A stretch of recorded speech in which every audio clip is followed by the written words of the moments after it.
L'introduction et la conclusion sont parfois délaissées dans les oraux et pourtant ce sont deux parties à ne pas négliger car elles permettent de capter l'attention du jury, de les emmener avec toi, c'est donc à ne pas négliger. Voici donc quelques conseils pour t'aider à les réussir. C'est parti.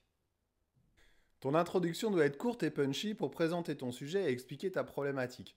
Si possible, être attrayante, encore mieux si elle contient une accroche permettant de susciter tout de suite l'intérêt du jury.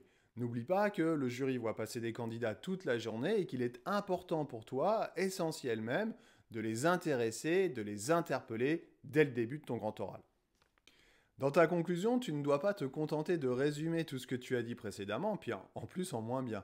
Il faut que ta conclusion apporte une vraie plus-value à ton grand oral, qu'elle suscite la réflexion, ou qu'elle puisse faire comprendre au jury toutes les questions que tu t'es posées pendant tes recherches, et en quoi ce travail t'a fait grandir, progresser, réfléchir.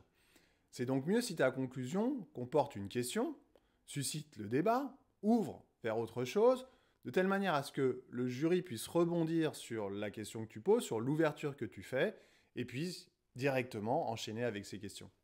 La première et la dernière impression restent souvent dans l'esprit du jury quand il s'agit de mettre une note. Démarque-toi donc en proposant dans ces deux parties importantes que sont la conclusion et l'introduction, des idées intéressantes permettant au jury, lui aussi, de réfléchir.